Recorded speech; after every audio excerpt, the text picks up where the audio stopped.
I'd like to invite Mr. Abhay Mangaldas to the stage. Please join us.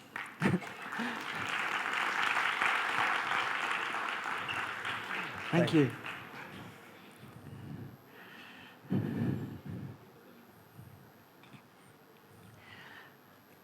Welcome. We have a very stretchy, elastic interpretation of innovation, creativity, that encompasses not just science and technology, performance arts, architecture,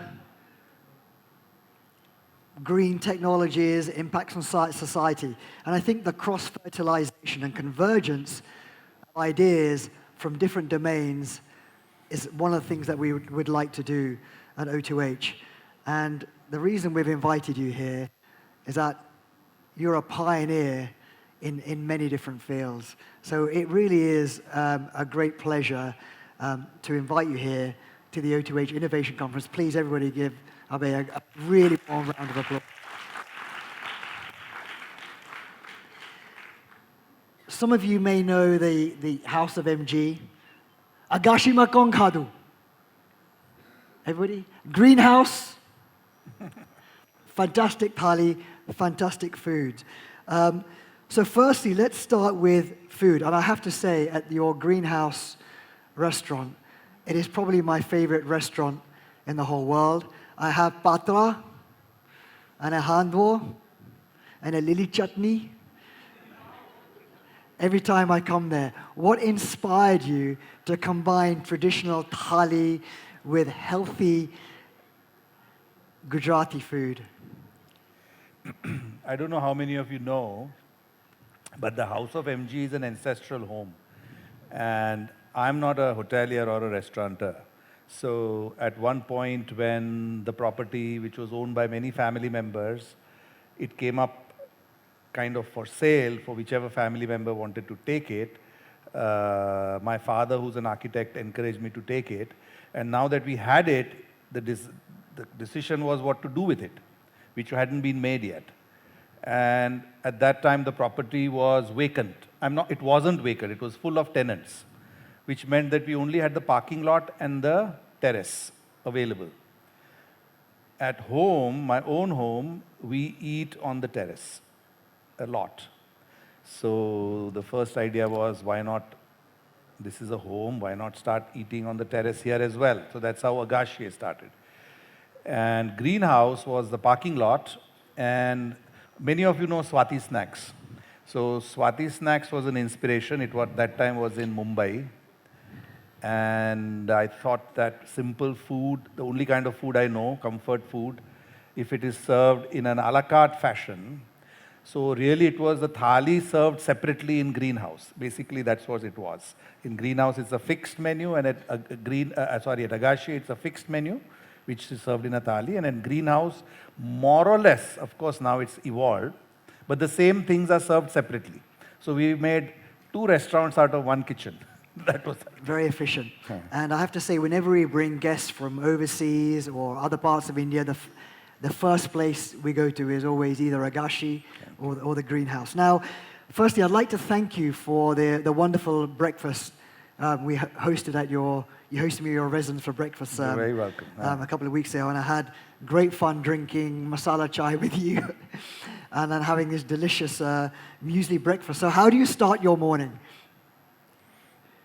How do I start my morning? It's normally with a workout. So today it was weights, and tomorrow it will be yogasana. So alternate days. And 2 days in a week, I take my dogs for a run on the riverfront. Brilliant.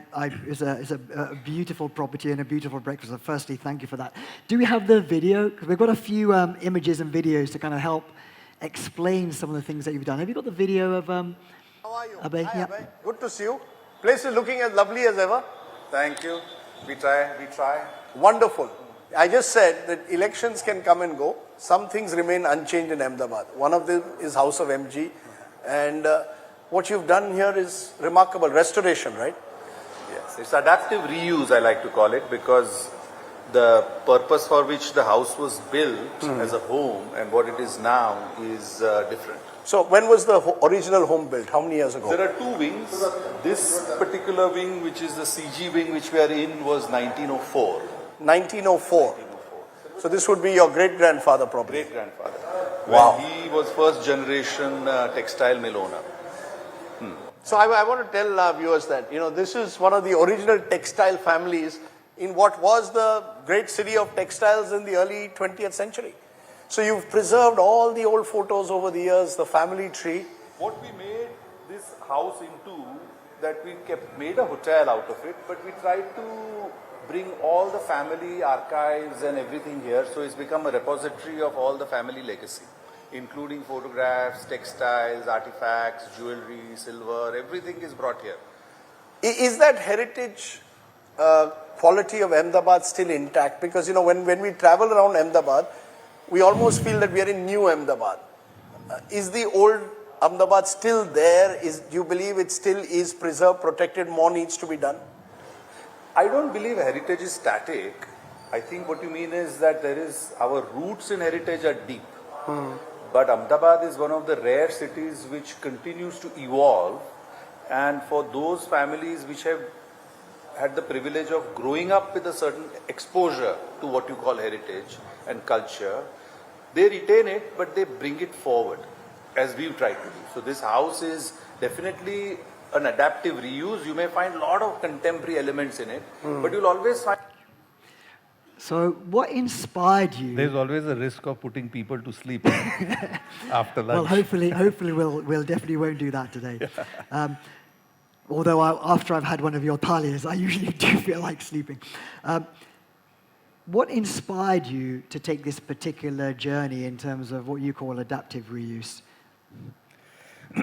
See, I think many entrepreneurs in this room will agree that mostly everything doesn't happen by design, Normally, entrepreneurship is about seeing a crack, trying to open the door and entering, and then more doors open. So the same story with the House of MG. I didn't really know that it would become what it is just now. But as doors started opening and we started doing this and that, it eventually evolved into what it is now. And that journey continues. So we're not sure what it will be tomorrow. I think that is part of one side of, I was just talking to a gentleman, one of the guests earlier, about businesses which don't plan to exit. Normally entrepreneurs in certain ecosystems, they scale up and they exit. I don't know how to scale up and I don't know how to exit. So it will be there for a while. So in that case, it will keep evolving. So would you say you just enjoying playing with it to an extent and see where it's taking you? I think it's an opportunity to discover myself, because it is about a family legacy and a personal heritage. So as I said in that interview, that heritage is something which keeps evolving, and you play your own role in evolving that heritage. So I think with the tangible heritage like the hotel, with the building, the intangibles which are inside will evolve, because the restaurant that we have today is not how we ate at our house earlier. It has evolved to something. Now that thali also may not be the same after another few months. Similarly, the hospitality, the kind of what we do, it has to remain very current. So I think in all our homes, the way we live today will be different from the way we live tomorrow. So I think that evolution will continue. So you've resisted the temptation to look back into time and to restore it to a specific period? Exactly. I think that has never been an attempt. The attempt has always been to use it as a home, as any of us would today. And therefore, our tagline is, it feels like coming home. It doesn't feel like going to some past experience. It feels like going home today. And that resonates with most of the people who come there. They feel comfortable, they feel relaxed, they don't feel at all unfamiliarity with the surroundings at all. And in terms of kind of the architectural knowledge or know-how, Did you work with different architects, or did you experiment with your own thinking?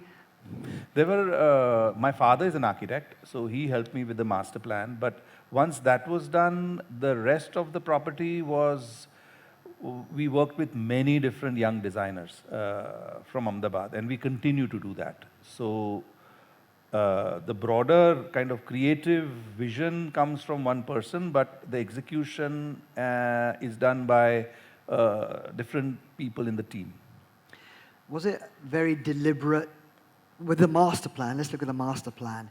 Did you stick to the master plan, or did you change things as you went along in terms of the design process?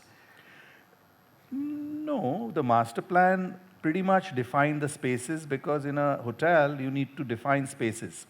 Guest spaces, service spaces, passages, services. So that has to be done in a planned fashion. So in the first wing of the house, because we got possession in sequence, we had to do kind of organically, but there were certain inefficiencies in that. And the next wing that we started, we were able to get it all together. So there was pretty much a master plan of how we would do that. And how long did it take you to do the, let's say, an end-to-end conversion? No, it took forever because it was tenanted. So as we got the possession back, we would add it to, we would decide, okay, what can I do with this space? And try and amalgamate with the overall idea of making it a home, a hotel. Were you able to kind of rely on other experience of heritage conservations? Were there any grant or government bodies who were interested in supporting? No, nobody. There was no support, but fortunately there was no reason to look out, because I am fortunate to live in a home which is a similar kind of a home of a smaller scale. And really at the House of MG, my own personal lifestyle is, it's an extension. So both the spaces have a commonality. And if the home changes, I suppose it reflects in the hotel, or the hotel changes, reflects in the home. And in terms of kind of the intention, you mentioned it was to make it a homely, home from home kind of hotel. What was the intention? Because beyond that, because architecture has the power to shape your energy, your vibe, the culture and what happens within those walls.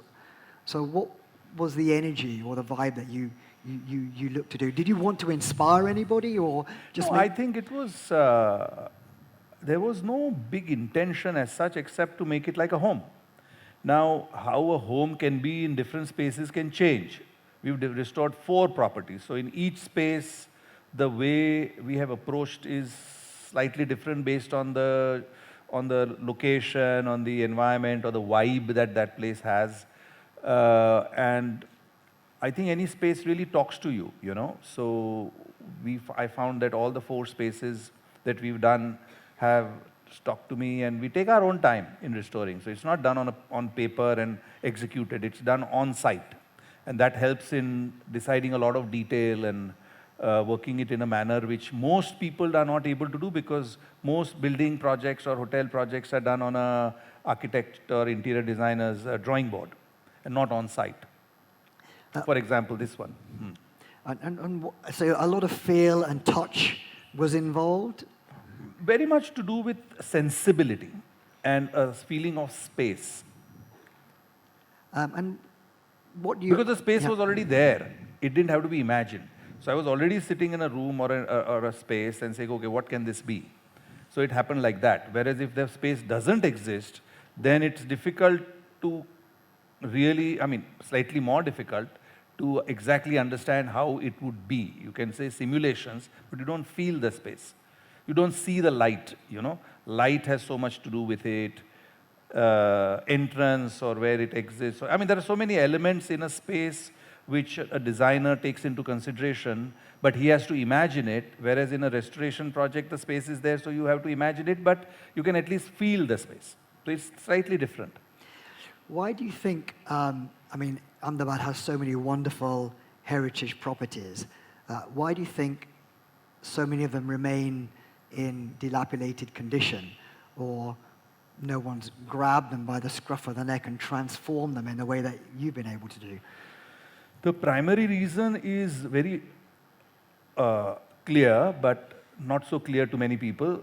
What it is that as a space becomes older and it belongs to a family, there are more and more stakeholders. So one space will be owned by 10 people in the first generation, 30 people in the second generation, 50 people in the third generation. Now, how do 50 people get on the table and decide on do anything? So the primary reason is that. And secondary reason is there is zero support from anybody. There is no venture capital or nothing in this space because it's not scalable. And thirdly, other than tourism, which Rajasthan has, where there are many such spaces, in Ahmedabad, tourism has just recently got the kind of recognition from the powers that be that it has a potential to generate a lot of employment. So now there is some activity from the government to help such spaces, but till now there wasn't any. So that is one of the other reasons. Do people come to you and say, well, how did you do it? Can you help us with our restoration? Has that They happened? used to. They stopped ever since I said that I'm not interested in doing any more heritage restoration. Right. Which we had a good conversation at our breakfast, and I actually wanted to show you a few pictures of our heritage restoration, which we did. We took a 300-year-old building and converted it into a contemporary workspace. So I understand exactly what you're saying in that you can reach back into the past, but you also need to kind of take your existing, what you see, and reach out into the future as well. So I just wanted to show you a few pictures of that. So this is what we inherited. Completely, yeah. And we turned it into this. Oh, nice.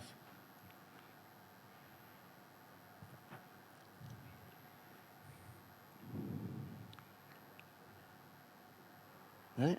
All right, thank you. All right. So I'd love to, if you do come to Cambridge, we'd love to show you around kind of our experience of heritage restoration. You said you didn't want to do it anymore, and then you came up with a whole new piece of thinking in a way, because the heritage structure you had is a permanent structure that had been there for multi-generations in your family. And you thought, this is not the future. So just narrate us through your journey from kind of heritage restoration and solid properties to where you went next. So this has very much to do with a personal evolution. You know, my mother used to say that our journey of life is from the gross to the subtle. Now, if you look behind those words, what it means is that you grow and your motivation changes as you grow. And of course, all of us have this big thing about ego. And we like to do things which will make us shine in some way. We want validation. Now, it doesn't mean that that goes away, but you recognize that and you recognize the futility of it. And I recognize the futility of doing something which had a legacy beyond my lifetime in a tangible sense for many reasons, because that was the primary reason for all the problems that we are facing in the first place of leaving footprints. So since we finished the last project and it was very time consuming to do heritage projects, I decided to do what I did next. And that led to?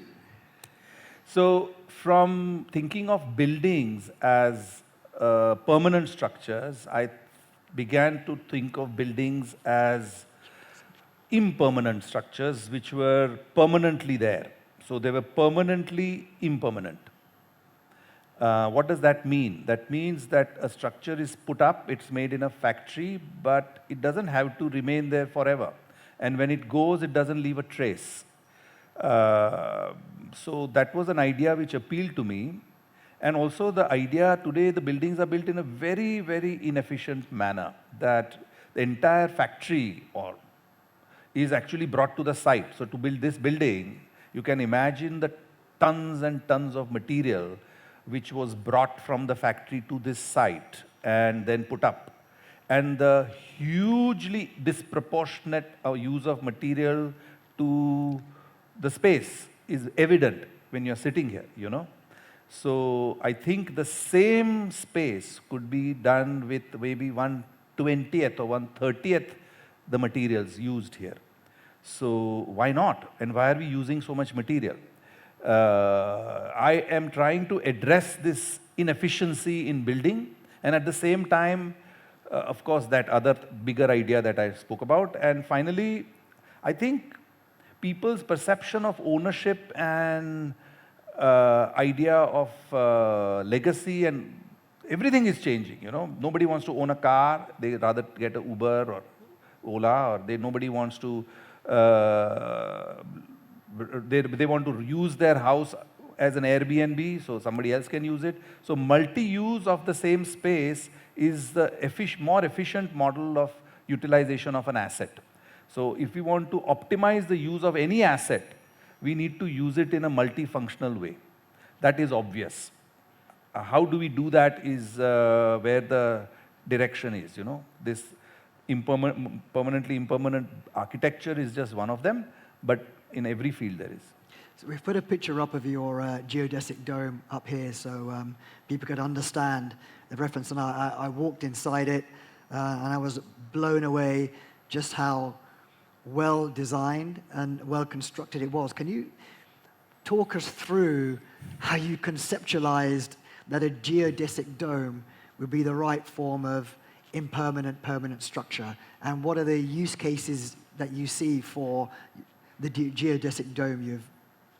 So this is not really a geodesic. Geodesic was invented by a person called Buckminster Fuller, who, and so two architects, I mean, many in the audience may not be very interested in this, but if you may look them up, very interesting architects who worked with this idea for the longest time. One was Fry Otto, and another one was Buckminster Fuller. Now, Fuller inspired my uncle to create a geodesic dome. Geodesic is made out of triangles. Many of you might have seen geodesic structures, which is made out of a cellular, it's also called cellular architecture, because the cell of the building remains the same, and it repeated in multiple times to create a particular form, like an exoskeleton. So I was familiar with this architecture because that dome happened to be in Ahmedabad, and there was a similar work done by my dad in our compound for as an aviary for birds. And I thought that that was so efficient that we use geometry and laws of physics to your advantage. Think about it. In a structure like this, you're doing everything to go against gravity so that the building is stable. It has to go up, you know. It has to have a huge foundation. All this is to defy nature and go against laws of gravity. Whereas in a geodesic dome, or a parametric dome, as is the case over here, you use geometry and laws of physics to create a very efficient building. Just like our old domes, you know, we used to have all these big domes. So this is very exciting. Similarly, I spoke about Fry Otto, which we are also trying to do, build with fabrics. Fry Otto built with fabric. The entire pavilion for the Olympics in Munich was designed by Fry Otto using just fabric. So the new fabrics are so amazing and lightweight that I imagine buildings of the future to be a lot like tents. And Fry Otto's idea was also inspired by nature. He thought of a spider's web, how it stretches and creates a form just by the fact that it has certain tensile strengths at certain areas. So anyway, so essentially it's an attempt to mimic nature over here. And of course, we've continued the experiments to do other structures which are organic, which defy our concept of what a building should look like. I mean, nobody will imagine this looks like some spaceship or something, UFO, which has landed. You normally don't conceive of such a building, but essentially what is a building? It serves a purpose. As long as a building serves a purpose, it is fine. And well, if we got to rely on a non-production method, then surely you will need to rely on some on-site or localized site experience of being able to source those materials. Do you intend to provide that know-how and those skills as well as part of your No, so package? it's very simple. Yes, of course. So we have now a kit of parts which are very easy to fabricate in any fabrication workshop with basic machinery. Of course, some machinery is required. The material is very standard. There is no proprietary material, which is available anywhere. So if material could be available in Cambridge, it could be available in Nairobi, it could be available in South America somewhere, you know. And the machines that are required to fabricate this are also available everywhere. They are not very high-end, very expensive machines. So we only need to send an engineer and one person from here to just supervise it. But the building itself, the fabrications are drawings are there, so any fabricator can fabricate them. All our designs and all our future designs also. They are just going to be on computer, which we give the fabrication drawings and anybody can fabricate it. Is it your intention to commercialize this or almost do this as an open source kind of contribution to society and the community?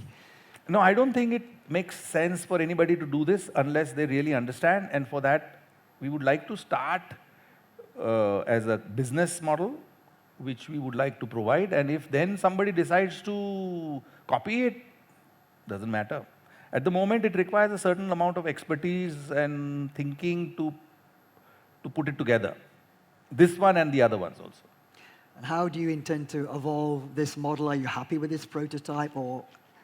Yes, there were many mistakes. As in any prototype, you make mistakes and you learn from them. So we've already gone to version 2, where we've tried to fix 95% of the mistakes. But when we make that, we'll find new things that we can do better. So it'll keep evolving. So for the first time, for those of you, to make it simple, normally architecture is a project. So this hotel is a project. We've made architecture into a product.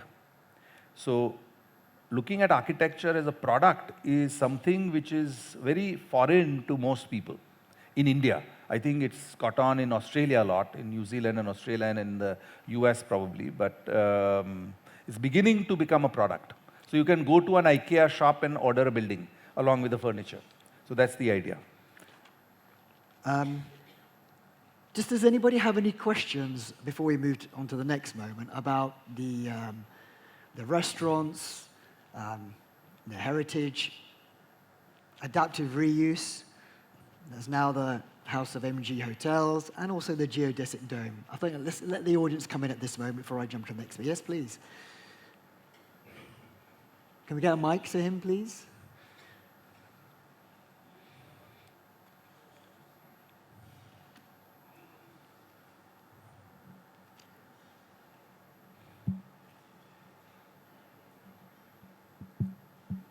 Hello. My question is regarding the recent new project. If you heard about Saudi Arabia is making a NEOM, the line project. So this kind of a project is really work because some of architecture thinks that it will not work, it will damage the nearby environment and all the things. And you have mentioned that the geodesic domes and traditional structures are also against gravity and all that. So do you really think that the NEOM like a project really works in real life? Remains to be seen. But it makes sense. I mean, think about it yourself, that if you were to build a building which will end up in a landfill after 100 years, what is the life of a building? 80 years, 70 years, it will only reduce because the use changes. What happens to that building? It just is broken down, as we see in Ahmedabad all around, or wherever you are from. So it makes sense to not build a building which will end up in a landfill. It should disappear. So it's more to do with the idea than this particular design. This is just one design which is for a particular use, but we have several in the world. There are many designs like this where architecture is a product. So the question to ask is that if all the world over we are having these COP27 and these conferences on environment and sustainability, what does it mean? Everything we act and do is contrary to what we say in these conferences, which is what Greta Thunberg is so upset about, you know. So if you think about it, in everything that we do, if you're conscious of the fact about how we are doing it and what kind of a footprint we leave behind, then we would tend to move in the direction that I'm moving. There is no other way. If Saudi Arabia decides to do this line and put millions of tons of concrete over there or metal or whatever it is, I don't know. I don't know enough about that project to comment, you know. Maybe they've done a structure which falls apart, like the pavilion in Qatar. Where was it? The football pavilion. They made it out of the containers and it was dismantled. But can you imagine the stadium we built over here? What kind of material has gone into it and how much it is being used? It's empty most of the time. So in my book, it doesn't make sense to create an infrastructure which is not used all the time. The amount of resources that go into building an infrastructure and then to leave it unused, it's self-defeating, you know. You have to optimize in every situation. So if they find that they have built it with the future in mind and they can reuse it, then good for them. I'd like to move on briefly, thank you for that, and thank you for the question. I'd like to briefly move on to the educational school you've inherited from your grandmother and your ideas around that education is not about passing exams or trying to extract a commercial gain for your career from it, but a values-based education. I was quite inspired to hear about this. Please tell us about the value system you've kind of inculcated in the school. Shreyas. First of all, you don't inherit an educational institution.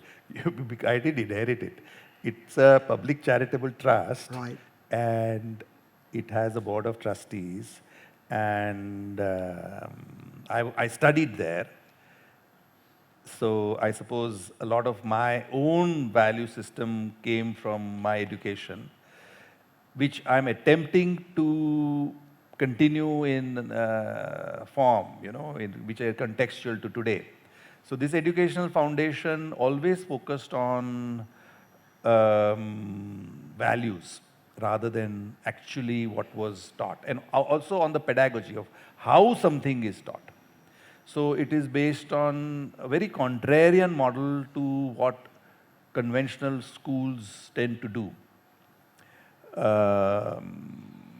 And in this foundation, which is in how many of you know about Shreyas? Very few, hardly 2%. So it's a trust which is just not far from here, and it's a green campus in the middle of Ahmedabad.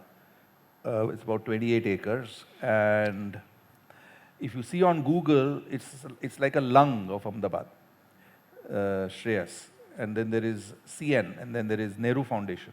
So in this part, there are these 3 green spaces which are lungs, and all initiated by the same family, which just goes to show the different value system of that family, which one is trying to inculcate. Because all of us in the room, especially the young people, have a specific idea in your heads about what you consider success. Am I right? All of you perceive success as something. Let's not go into what that is. And all of you perceive development as something. That to develop means what? To become like Singapore, to become like New York. Is that development? Many of you might say yes. Many of you may say no. So this is the question we face in many things in life, and they are primarily to do with what our idea is of what is development and what is success. Because success is what drives us in our lives. And when we are being driven, we have to make a choice. And when we make that choice, what helps us make that choice? Our value system. So the goal in education, therefore, which my grandmother believed and which I believe as well, is to put in a young person the kind of values which will allow him to decide at that crucial juncture which choice to make to be successful, and therefore his whole idea of success may change. How does it manifest itself? Because it's a beautiful vision, but on the ground in terms of the teachings, you mentioned about kind of preparing you for life. So how does this differ? Can you give us one example? Yeah, I'll give you an example. For example, everybody believes that success is person who comes first. Am I right? You get a medal, you get to sit on a podium, and there is competition. So success means somebody else fails. Somebody else can come first only if somebody else comes second, right? But what if you just participated in every activity, because somebody is good at one activity, somebody else is good at another activity. But you all participated and you all succeeded. And you all got a medal because you participated. Now this is an odd idea, but in Shreyas we don't have a competition. We only have experiments and we have events where people participate. So whether it's sports or swimming or drama, we just concluded a festival for spring. We celebrate festivals, and we have 1,700 kids. All of them participated in this. Not only those who were good in music and dance, all of them did. All of them came on stage, and the brief was, of course, they had to follow a script, but all of them should participate, they should should enjoy it, they should have a good time, they'll do a lot of learning because they learn about music, dance, and stage setting, and choreography, and even how stage is made. So a lot of learning happens in this integrated way. But it doesn't matter that we had specially able children also performing. It didn't matter if they made a mistake or if they were not the best dancers. I think this is a subtle concept. And I think everything starts from these subtle concepts about our idea of who is successful and who is not. Because actually all of us are successful and nobody is a failure. But somehow the internet and everything makes us feel that, oh, I'm not good enough, and you're constantly under pressure. So one of the other big things in the education system is education without pressure. So we don't have exams. Nobody has to give an exam to pass. We don't have an assessment system where you get marks. Now, a lot of schools are beginning to understand this, that competition amongst children, getting them into pressure, 10th standard exam, 12th standard exam, is just killing children, you know. So these are things that we are trying for a long time. It's difficult to convince parents, but more and more parents are getting convinced. The new education policy is also very much along these lines. So we'll see. Thank you for that. We're running out of time, but Yes. there's one area I just wanted to kind of explore with you. You strike me as somebody extremely self-aware of your biases, inherited biases. You seem to be constantly challenging yourself, and you seem to be quite restless to kind of experiment and explore your own assumptions about life and then take up a contrarian perspective and see if is that a fair comment? No. I cannot say I have biases. I can say that I am under pressure because I live in a society. Majority of them have a particular way of thinking. I would say I'm a minority in the way I think. And therefore, to be convinced and have conviction to continue on the path is always a stretch. It's always a bit of a challenge. And unfortunately, I must admit that sometimes I succumb. And then I realize that, oh, this was the wrong choice. So I think that will continue. But yes, challenging, one of the first things we teach in school is we don't teach anything. We ask questions and we help our student find answers. So when I ask questions, in finding the answer for myself is my journey. Wonderful. Do we have any questions before? Yes, please.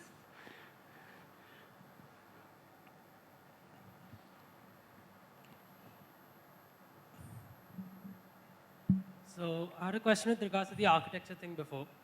So I was quite fascinated by it, by the whole process you're following. One thing that did strike out as a question to me, and I want to understand, was how do you contextualize it to a different place? Considering you're creating a product that can ship worldwide, each place has different like the demographics, different weather, different, geographical structures. How do you contextualize your product to each of these places? Oh, yeah, that's it. It's a good question, but just like a vehicle, how do you contextualize a vehicle in Ahmedabad with one in Singapore? It remains the same. Maybe the suspension changes a little bit.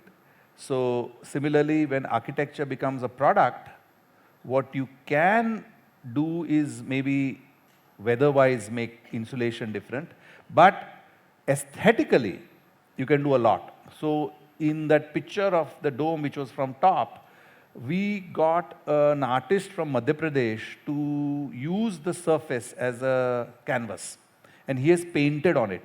So it becomes very evident that, oh, you can't see it in this picture, but it's on the lower side. It gives it a soul, and at the same time, it makes it very Indian, you know, but nothing else. You're right. Only the content. We are sitting in a room, right? If there were not all these Indians in the room, would you know where you're in India? It could be anywhere. So in any case, buildings are totally out of context, the new architecture. At least such buildings. Nomadic buildings were not. The tribal buildings had a lot of culture in them, but all the new industrial design has lost the idea of context. Just the last question. Where do you intend to kind of apply your thinking and your ideas to next? You've given us 2 or 3 examples where you have done. There's some very interesting work. Where else would you like to apply your mind or your energy?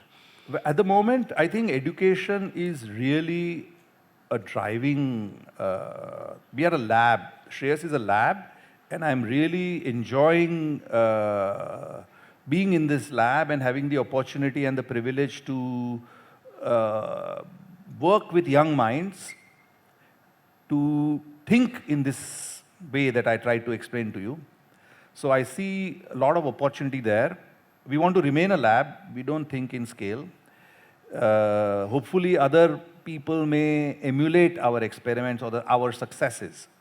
And as far as the other building is concerned, I'm really mystified by the entire world talking about subject and not doing exactly the opposite. That being sustainability. Everybody, everywhere you go, the word is totally misused. What is sustainable and what is not? Most people think that not using a plastic bottle in your water is being very conscious of being green. But that's the least of it. So, through this idea of Darwin, which is the name of our new company, I hope that we are able to even marginally influence people to think in a manner of being in the circular economy, because that's architecture which is truly in the circular economy.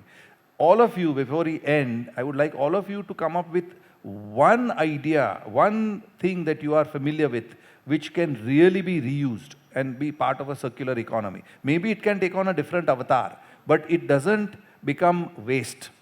Think of one product in your today's life, till today, till so far, that will not become waste, other than the organic things that we ate at lunch, you know.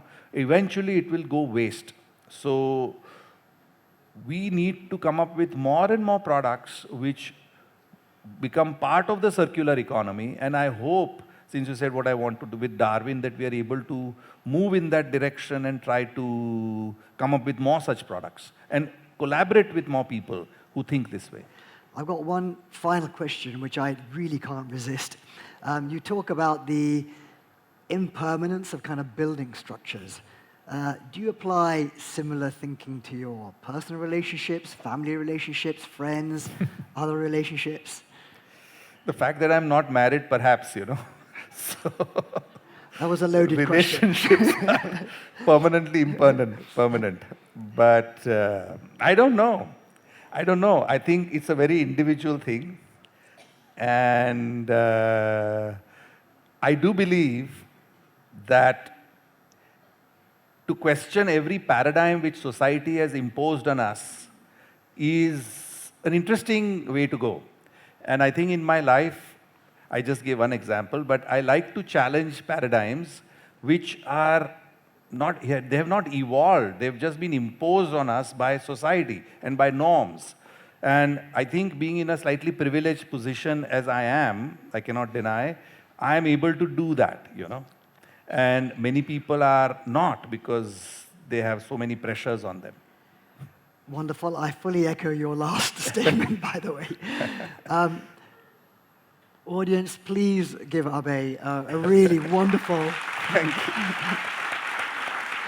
round of applause. Thank you.